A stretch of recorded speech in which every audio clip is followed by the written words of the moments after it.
All right. Again, I want to remind you that if you don't understand something, a word or even an idea, please stop me and I'll try to explain it to you. Okay? Хорошо?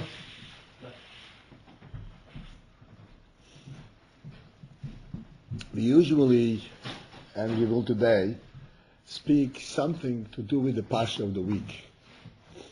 Pasha of the week is Noach. Noach starts with the Mabul, and it ends with Avraham. You will come to the end of the Pasha, you will see that Avraham Avinu was born, and Avraham's life already starts off. The real story of Avraham begins in next week. But this week, they're doing just the starting signs. And I want to discuss with you, and I'm going to point out the correlation between the beginning of the Pasha and the Mabul and Abraham. From a different perspective, and hopefully we will get something meaningful from us.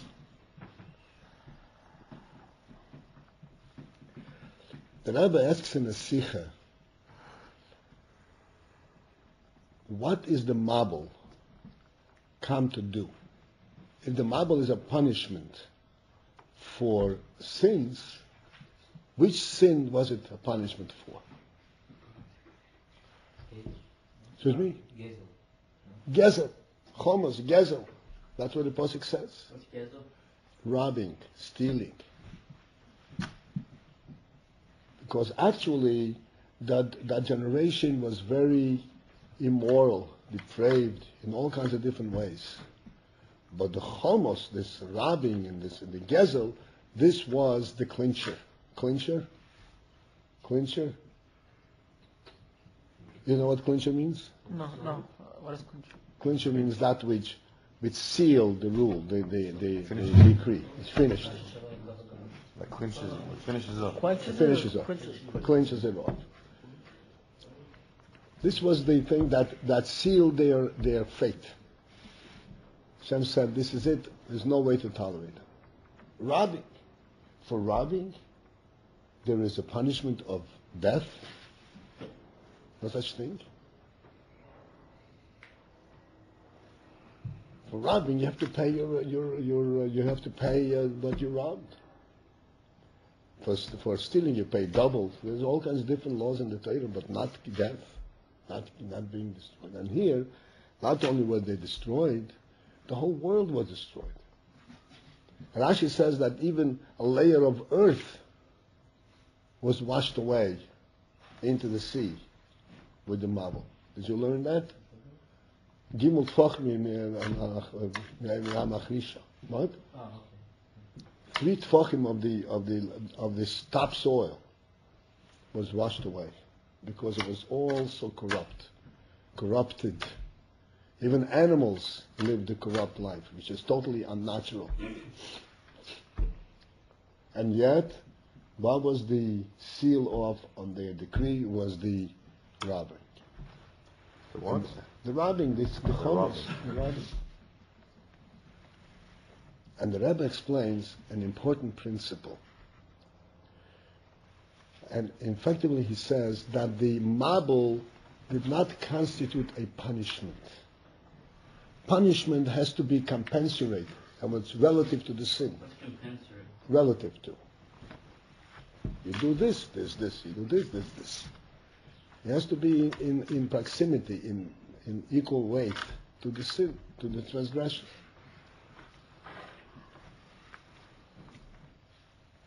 This was not a punishment. What then was it? And it was extremely severe because the whole world was destroyed. It wasn't selectively done. Wipe away and start fresh. There's no such other incident in entire human history, world history.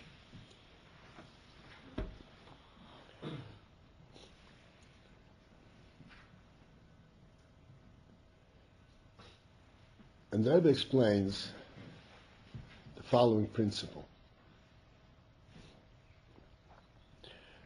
Before I go to the principle, I want to really transmit it and Rebbe should understand it.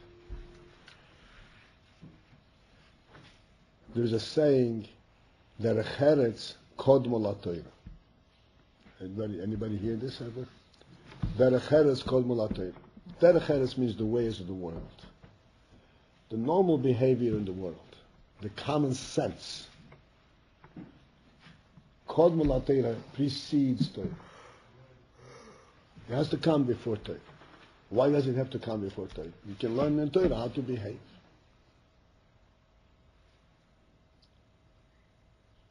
And the answer is, the Torah was given to human beings. You have to be a human being before you can receive the Torah. The Torah is not going to make you into a human being. The Torah cannot be given to an animal. Not only an animal. The Torah was selectively given amongst human beings. It was given to the Jewish people. Even amongst human beings, it was selectively given. So to speak, the elite, the chosen from the human race. But this means before you receive the Torah, there has to be already a certain recognition of value, a certain standard, a recognition what a human being is.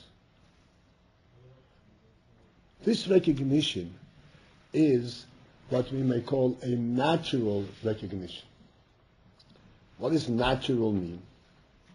And here is the point which I want to bring across. Nature is what we call cause and effect. Nature means something pushes and this gets pushed. I push this cup and the cup moves. That's nature. If I tell the cup move, the cup will not move. The cup doesn't know that it doesn't respond to my words. If I push it, it pushes.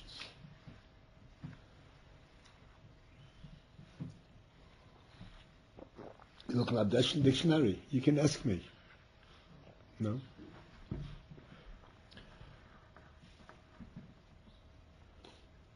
So, when we speak about natural qualities in the human being, we have to understand, we do not mean that there is something that's going to push the person. If he acts in a certain way, it's going to react and it's going to push him in the other direction. Therefore, he should act properly. For example, you have a neighbor, side by side, two homes side by side. If you mistreat your neighbor, if you don't respect his property, then he in turn will not respect your property.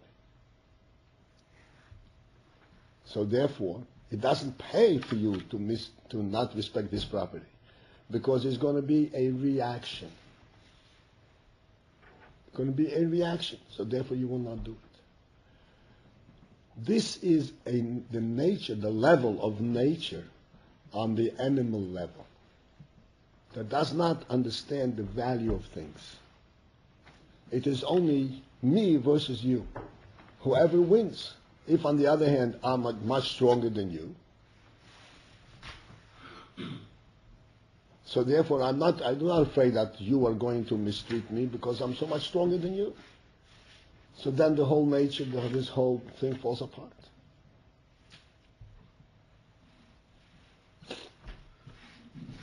Therefore, the saying is, before you come to learn Torah, there has to be a sense of human value. And this is natural. What does natural mean in this case? Again, this is not the nature that you described now, that is going to backfire on you. There is a natural difference between a human being and lehavdil, an animal. Not because a human being is being forced to be human. He's not forced. He chooses to be human. And when he is acting like an animal, this is unnatural. Then he is understanding, then he is insulting his human stature. He's not living up to what he should be, up to what he is, to what Hashem made him. Nothing has to come to a person and prod him and force him, say for instance, to wear clothes. There are people who don't appreciate that. But a normal human being understands you have to wear clothes. There's a certain sense of bashfulness, certain sense of tznius. Every person has that. The animals don't have it. They don't know the difference. A human being who is less than a certain minimal standard, say he's acting like an animal. I always point out a very simple phenomenon, very simple thing. The cat eats from the floor. If a human being goes down to eat from the floor, we say, you're eating like an animal. What am I doing wrong? What's wrong? Am I hurting you? Am I bothering you? What are you mixing into my... I'm eating the way I feel comfortable to eat. Will that make sense to anyone here? No. It won't make sense.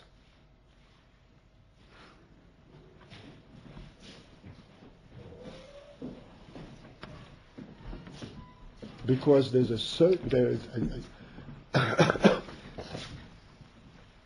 Hashem created the human being with an intellectual quality. Well, he understands right from wrong at the minimal, at its basic level. He has a certain sense of respect. I always point out, it is perfectly natural, not because he is forced, but it is a human leaning, a human interest, that he sit by a table and eat with a spoon and feed the food into his mouth, and not put his face into the plate and eat from the plate. Nobody has to be convinced to do that. Nobody has to be forced to do that. Why? Because a human being has intellect.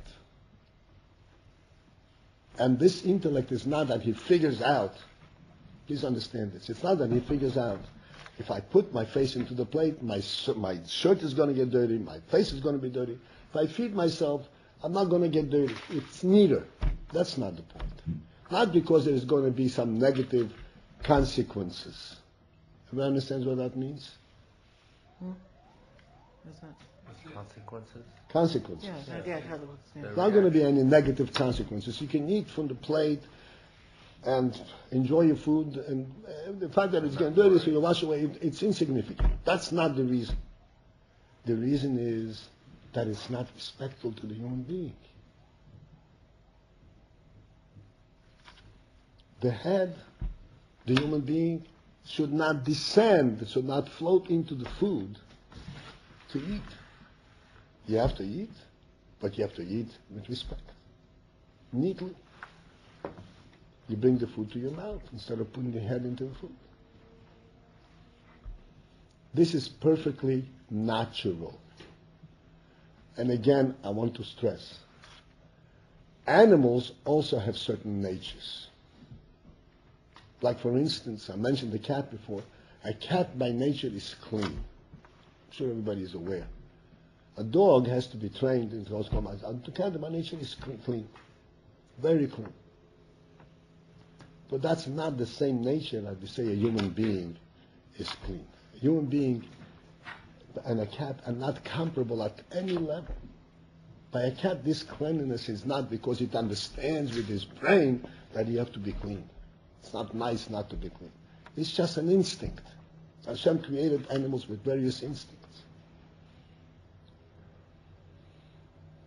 For the reason that human beings should learn from these instincts and understand what is right for them.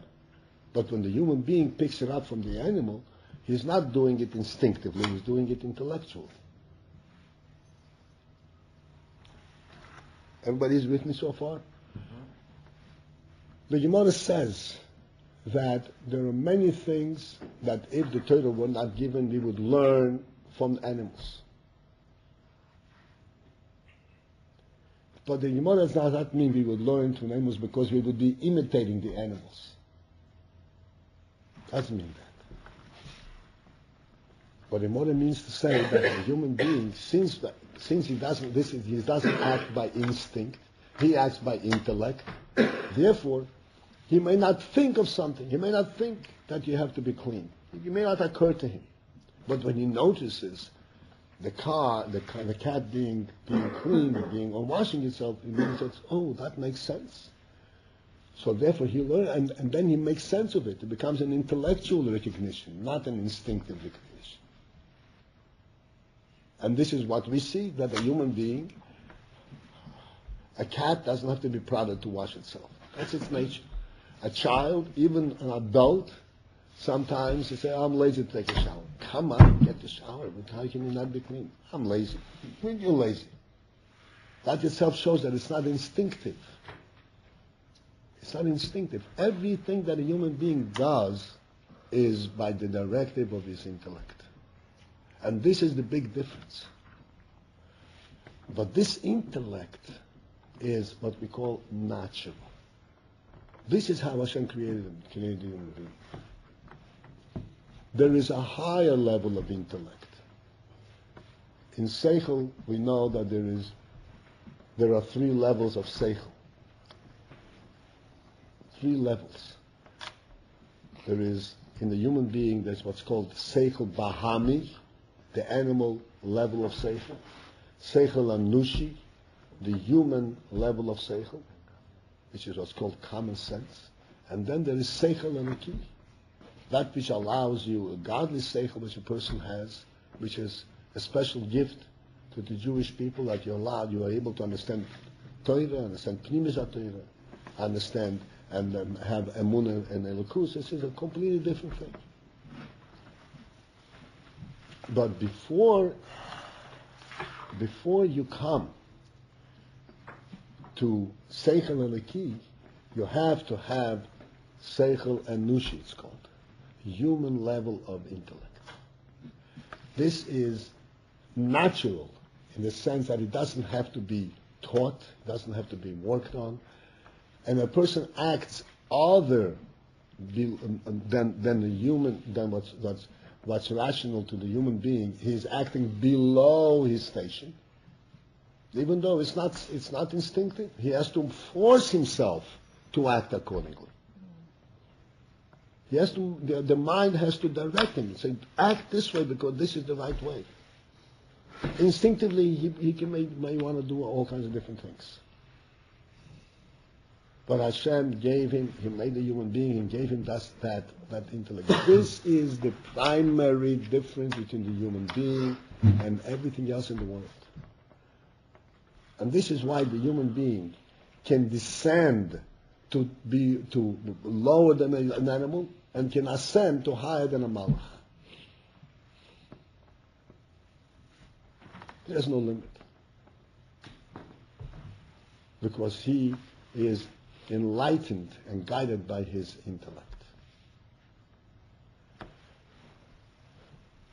When a human being loses his human quality, it completely abandons it and acts entirely on the animal level. But there's no limit because he doesn't have instinctive limits like an animal. He has no instinctive limit. He can act. He can do anything. This is what we've seen to our tragedy in the Second World War. I don't know to what extent we have realized what happened. Human beings were systematically very, very methodically.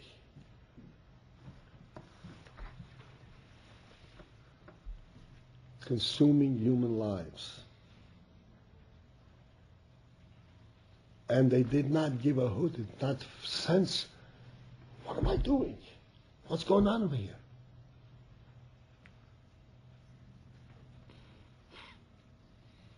A human being can descend to lower than animals, no question about it. He can rise to the highest heights.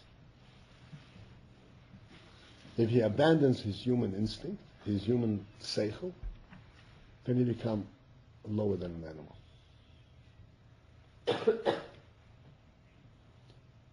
And we have seen it with our own eyes.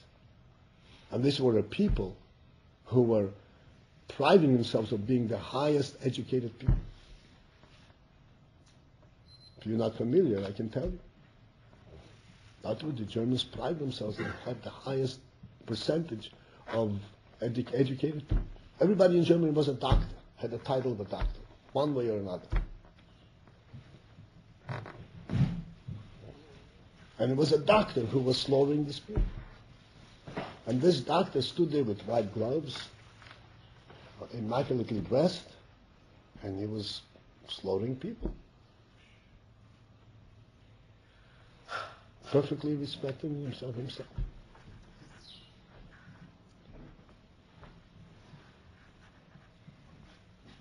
So what happened in the Der HaMabul was not a question of a sin. It was a question where total disintegration, degradation, loss of the human quality. There was no way to rehabilitate that. It's not a mistake, not a wrongdoing. There was total insensitivity to what Hashem made, what Hashem created. Total insensitivity. To the extent human beings related to animals mixed their relations, the whole world went to pot. Whole went to pot. It was not the world that God created. There was no semblance of it. It was a sick world. It's similar to the way it is now. It was not. I'm talking about certain places in the United States. I know what you mean.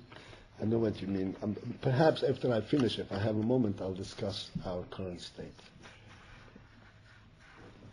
I understand your point. Namely, in the Mabul, when you said it, you said the Mabul, yeah? Mm-hmm. You went from the What? You went from one thing to now to the Mabul, yeah? Yeah, I'm saying the time of the Mabul, this is what happened. What?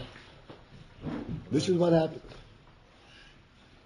It was not a question of paying them, of taking revenge, of punishing them for the sin of robbery. The robbery meant that there was total disintegration of what's called plain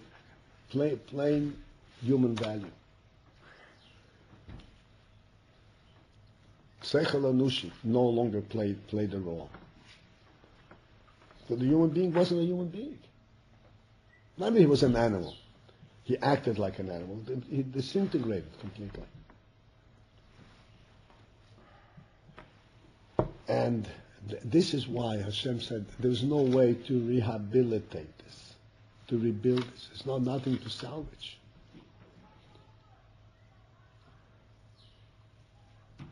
And this is why it had to be wiped away and a new slate had to start.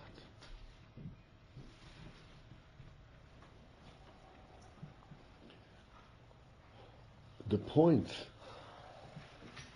to recognize from this is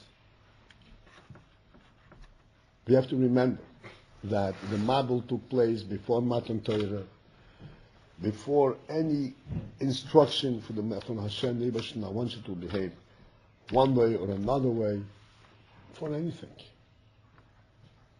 It was not a punishment for misdeeds. It was just the world lost its way. And when a human being loses his way, then he loses the definition, the simple definition of a human being. This is something which is all important for each one of us to remember and to recognize. This is what I started saying, that there is this well-known statement, Derech Eretz Kodmo L'Torah. Derech Eretz means the ways of the world, which means the common sense. That has to precede Torah.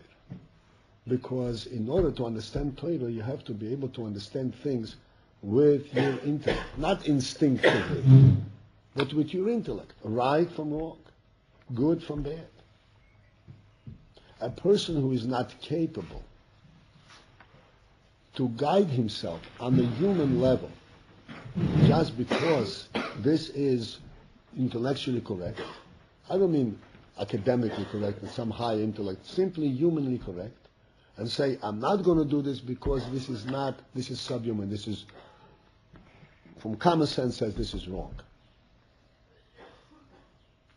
This requires a certain degree of self-control, because it's not instinctive, like I said. Nothing is going to force him to do otherwise. Do me something. Nothing is going to force him. He has to force himself to act humanly, because he has to recognize who he is, what Hashem has made, and respect it. And if he doesn't have that sense of respect, wake up. It's right. Please, do me a favor. Do yourself a favor. Don't lean on your hands. Sit up straight. You're too young for that. We have to be alert to what we are. Giving up on that, nothing will penetrate. No matter what you learn, everything becomes a burden. A burden means difficulty. Difficulty. You have to pull. Okay, everything goes against your grain. You have to fight everything. There has to be a natural inclination, natural recognition that to act like a human being is primary, no matter how difficult. It is demanding. It will not be. I will not allow myself to do otherwise, regardless of how difficult it is. And remember this: there is no instinct. It's not going to come easy by itself. It's not a natural thing, like a handle by an animal. It's not a natural thing.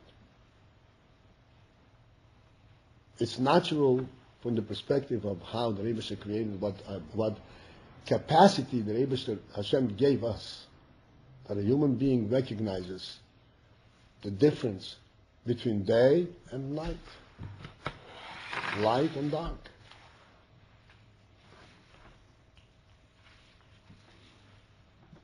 You know that Shabbos night, we say Atachen Antonu. We say Mitzvah Shabbos. We say Atachen Antonu.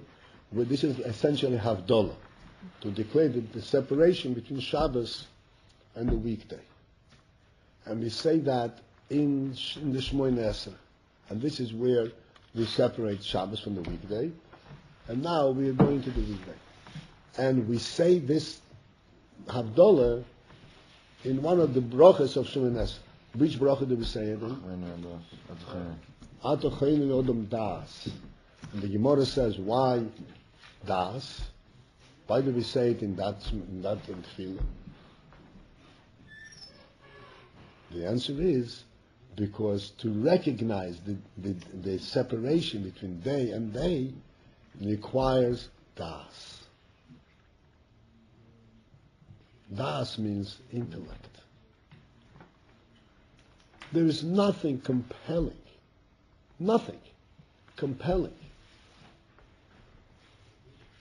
for a person to be up at day and sleep at night. He can sleep by day and be up by night. He can lose all track of time, all track of sequence of time. Sleep till the afternoon, and have breakfast when everybody else has supper. Nothing compelling from an instinctive perspective. But from an intellectual perspective, very much so. It's very compelling. Because intellectually he recognizes, he has das. Das means intellect. He recognizes day is day and night is night.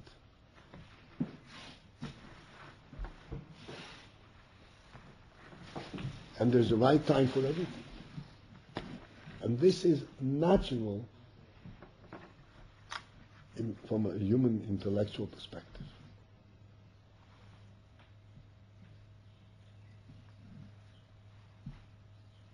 And when a person lets this flow by, and he loses this perspective. The person, if one loses this perspective, it won't be long when he loses completely his self-respect. I'm a total loss.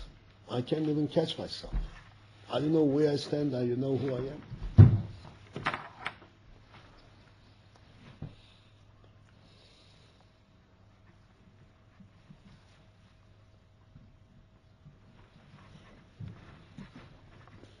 In order to learn Torah, Torah is in a different category.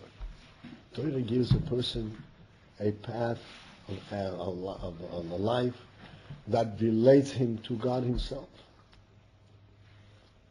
To be able to relate to that, he has to first, only a human being can appreciate Torah. Otherwise, it's impossible. It's a burden. Everything becomes heavy. It becomes a challenge.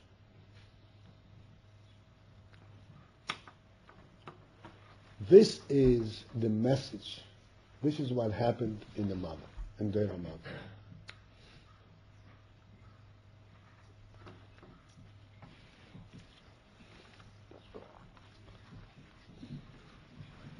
This is the message Miyamabo.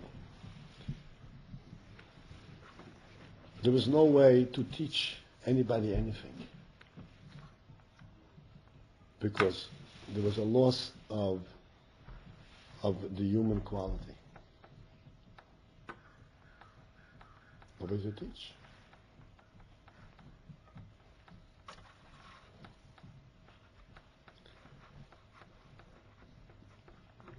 This is the beginning of Pashas Noach. When Hashem says to Noach, they're all destroyed, they have destroyed their way, and they are full of chomus. This world is not a world. It's a non-entity. I'm destroying my creation, but there's nothing there. There's nothing there. They've lost perspective of who they are and what they are.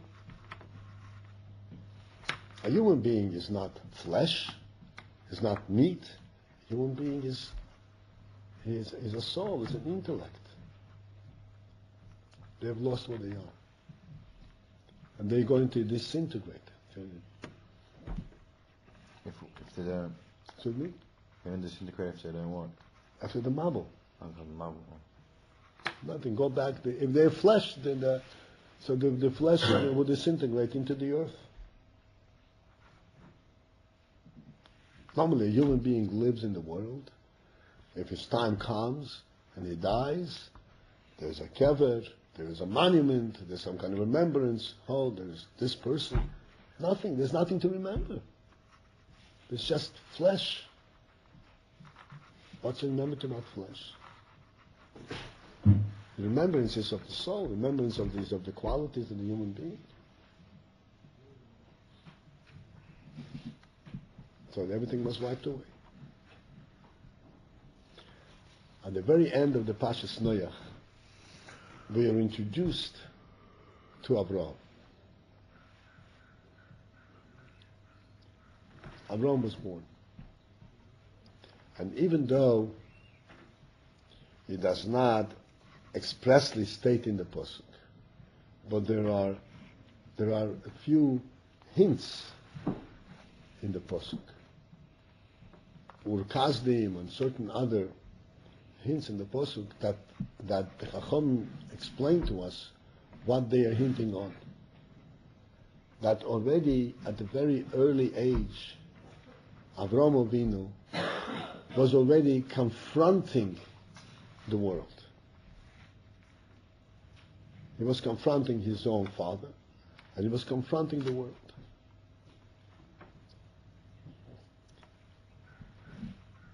What was the confrontation about? The confrontation there was on a different level.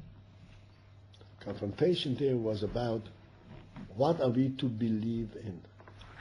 Avodah Zarah. Avraham Avinu grew up in his house. Terach was an Avodah Zarah, and the entire environment, the entire society that Avraham Avinu lived in was saturated with Avodah Zarah.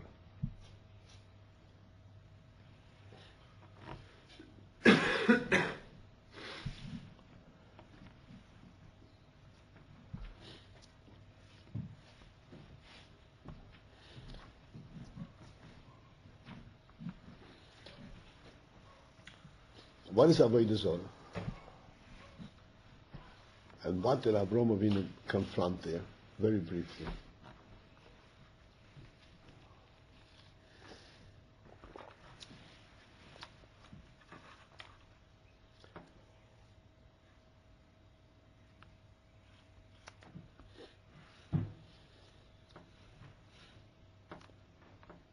Earlier in the Parsha, we didn't get to that place here, but early in the Parsha, I'm sure you all know from before, maybe you learned last year, about what's called the Tower of Babel, the Migdal Babel, it's called, where people got together and they formed a great friendship, and they decided they're going to build a tower.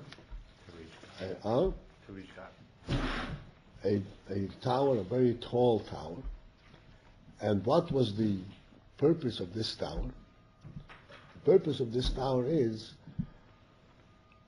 the way it's expressed in the Pasuk, very simply, that this tower will be a monument to their civilization. So that they don't spread out, they don't break up, they're going to be united around this tower. So that we stay together,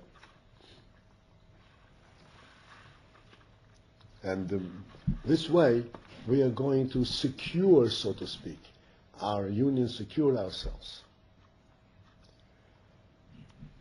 And then eventually it went to the point where they said, what do we need God for? Our union will be sufficient. We'll just secure ourselves around ourselves, our own friendship. As you'll learn in Mitzvah Shem, you will see what Rashi explains. The point is that people stop thinking in terms of what is the meaning of life, or what is life all about, and what are we supposed to be doing here. Hashem brought a Mabel, and He rebuilt a new world. What is the world about? That wasn't the question. The question is, how do I secure myself? How do I make sure that I'm secure? And eventually, this leads to Avodah Zarah. What's Avodah Zarah? Avodah Zarah is really an imaginary thing that gives a person a sense of security. And he begins to believe in it because this gives him it limits his perspectives, it limits his view. It doesn't look at the whole creation or the whole existence. There is some kind of a power that will secure him, that will watch over him, and that's it. That was Avodah Zarah, and they created all kinds of different imaginary powers and strength and so forth, like the Rambam describes it. Avraham Avinu as the Rambam describes. Avraham Avinu, he came up and he was still a very young child. At the time when he was still a young child, he said there is something missing here, something wrong.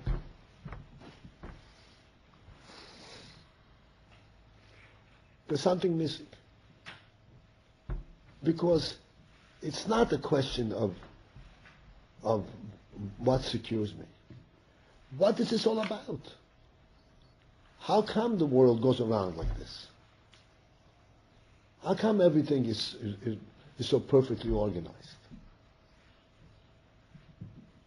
Who is behind all of this entire cosmos?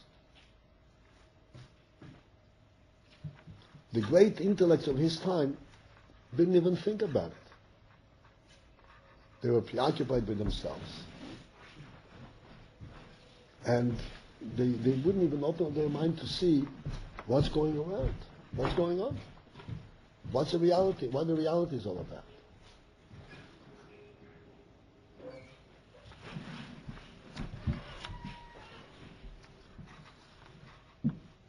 With this attitude, with this recognition, Avraham Avinu went until the point where he recognized something way beyond anything that was known in the world.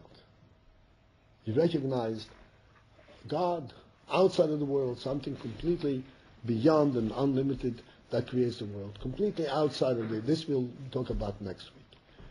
But the point is, just as we spoke about before, that the recheretz kodmu l'Torah, that there is a certain principle of human intellect that is natural and one must not abandon it, must not misuse it, must not insult it.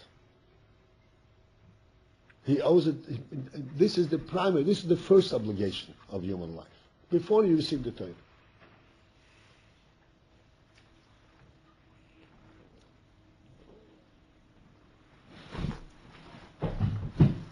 There is, then, after that, there is even a deeper sense that we have. This is clearly a deeper sense. This is Avraham. But Avraham had a sense, even as a child, that not only, that I have to behave like a human being. There is something significant in the world itself. I have to recognize the entire creation, the entire existence. What is it about?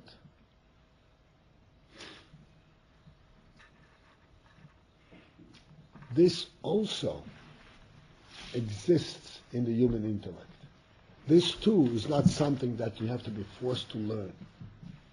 But this also is what we can call is a natural human insight. But this obviously comes after the first stage. Once a person recognizes that a human being is different than an animal,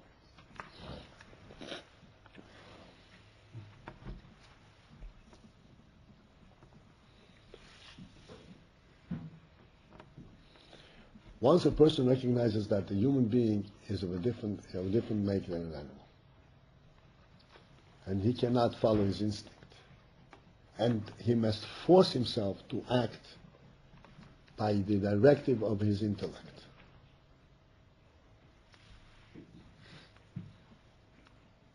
And if he does not, then he is insulting his very creator, insulting who he is. And he is acting below his station, unnaturally. The next step after that comes when he actually begins to realize with a deeper sense that really there is even a deeper insight that he has. This is an important principle. This is a very important principle in intellectual growth. the intellect is an unusual, it's a gift, a unique gift that Hashem gave to the human being. The intellect is a facility that can actually look and perceive truth beyond world. Truly understand something which is unlimited. And really relate to it and recognize it. There's no limit to, as I said before, no limit how far a human being can grow. But it has to go gradual. And the graduality in it is in this step. First, not to be what the Der Hamabel represented. Come after the Mabel. Know the principles of what a human being is. Live up to and force yourself to live up to what the human intellect itself directs you. Seichel Anush. Then afterwards, the mind opens up further into the soul and is able to see further. It says, look, it's not all about me. What is the whole world about? What is the whole world about? And the next step, this is what Avram went from step to step. He said, okay, if this is what the whole world is about, so what's my place in the world? Why am I here? And this is where Avram took up on himself to teach the whole world, one person, to teach the whole world about God.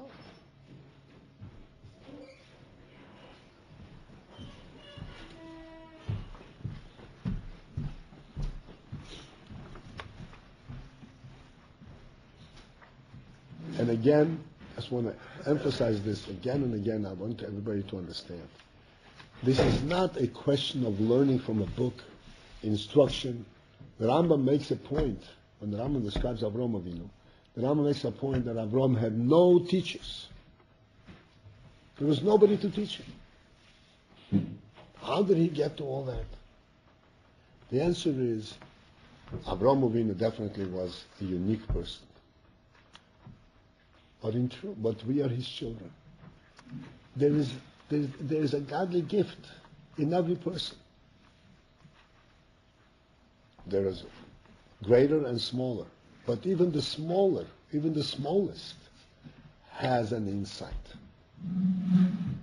There's no human being that does not have a fundamental insight.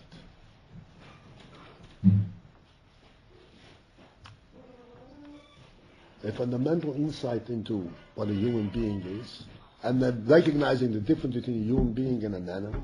Every person recognizes that.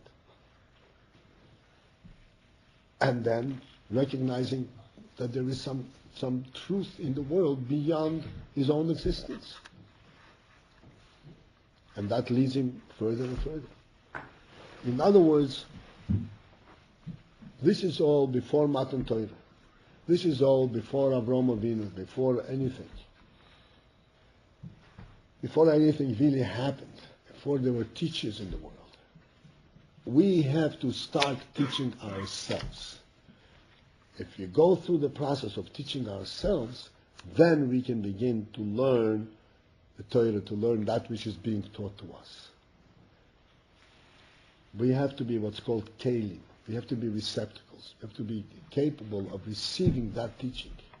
And to receive that teaching, we cannot receive that teaching when it is being forced upon us. This is what you have to do. This is what you're told. That's not the way to absorb Torah. In order to be open and to recognize the teaching of Torah, we have to open our souls. We have to live on an intellectual, a little bit with some intellectual insights.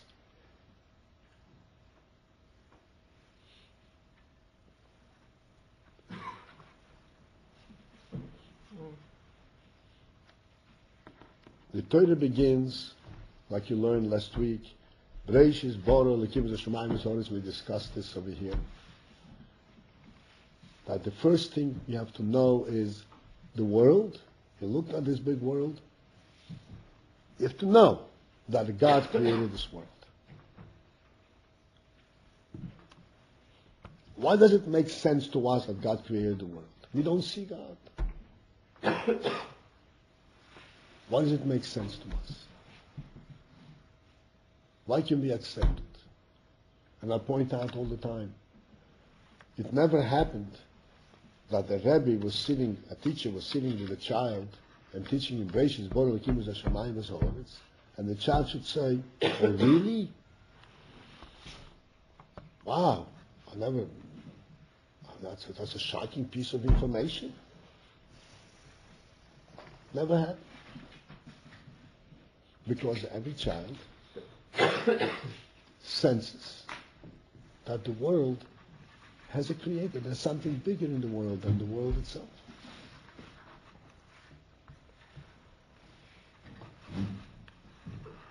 So as long as we don't corrupt, we don't ruin our human qualities that Hashem has blessed us with, then when we say God created the world, it makes perfect sense to us. If Hashem we corrupt that human view, then it loses meaning to us. Then it becomes a burden. It becomes something superimposed upon us. I don't know what you're talking about. Where is he? Who is he? This is why I'm saying there is the Madar Hamabel, the first stage for us to reflect and understand. Then there is Avram's infancy, the second stage. Then we can go and start learning.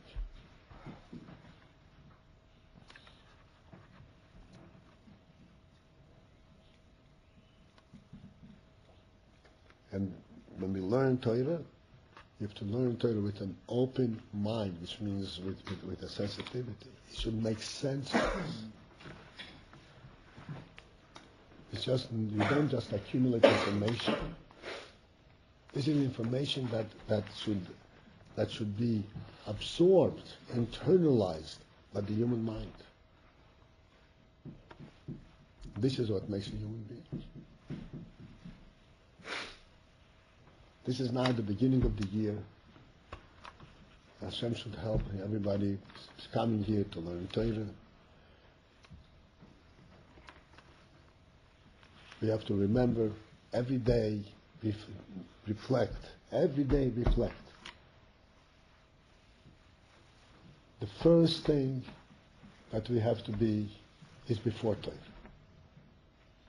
You have to have a sense of personal responsibility.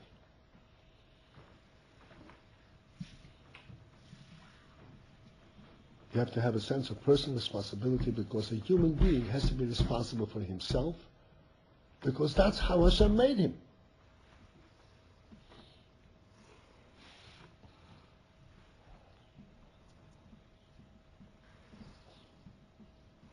This is natural. And if he does not sense that and he does not live up to that, then he is forfeiting, abandoning who he is. And there's no way that he can pick him, that anything can happen.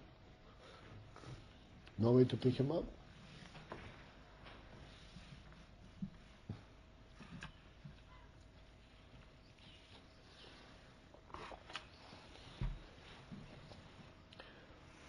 So again, the principle has to be remembered. You're learning Torah, you have teachers, you can ask questions, you can dig, you can debate, anything. But the first step is, what are you doing for yourself? Which nobody can do for you. What are you doing for yourself? The alarm clock can wake you up, but it cannot get you out of bed. It just doesn't work. There's no way. That you have to recognize yourself. It's a new day. Just give you an example. It's a new day. You are part of the day. This is how the Rebbe should create. This is the world that the Rebbe should preach. You're part of that day. And if you don't recognize it, if you don't go, so to speak, don't become part of the world that Hashem created, day and night, then you lose yourself. And you lose yourself. Because you lose the primary definition of what you are. And if you lose the primary definition of what you are, this is what's called the Deir HaMabul. You're walking around in daylight and everything is dark. I don't know, I don't see anything. And nothing makes sense. Nothing makes sense.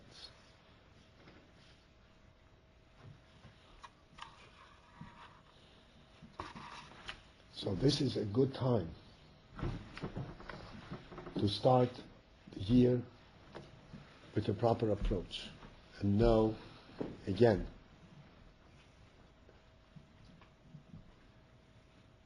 the first step towards success is the one that you take yourself. And it's not a challenging step. The step is very simply, be who Hashem, be yourself. Utilize those natural koiches that Hashem gave you, that Hashem made you. When you realize this is the right thing to do and this is the wrong thing to do, and you choose to do the wrong thing, you're abandoning who you are. I'm not talking about, big avoid Hashem. I'm not talking about mitzvahs. I'm talking about simple human activity. Getting up on time, going to sleep on time, keeping yourself hygienically correct, and dressing properly, keeping your bed in order, eating in order, just normal human things, and a sense of self-respect, a respect of the human being, respect of the human being that Hashem made you. And do it methodically, doing it with responsibility. This opens up your mind to understand further. Opens up your mind to the insight that Avraham Avinu had, and to the insights that the Torah teaches us. This is the key to success and to utilizing your time here in yeshiva that you have as an opportunity. And with this, you can, with Nebash's help, really grow without limit. And God forbid, if you choose the other path, then it can bypass you like nothing happened. Really, I can tell you right away, it can bypass you like nothing happened.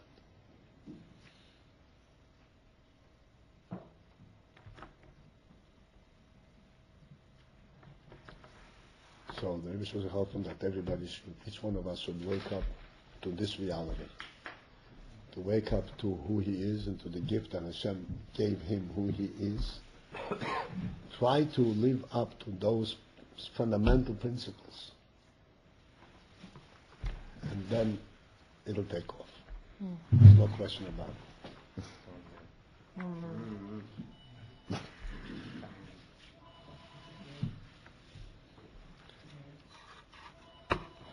Much hatzlacha to all of them. Amen. You said you're going to say something? Huh? Sorry.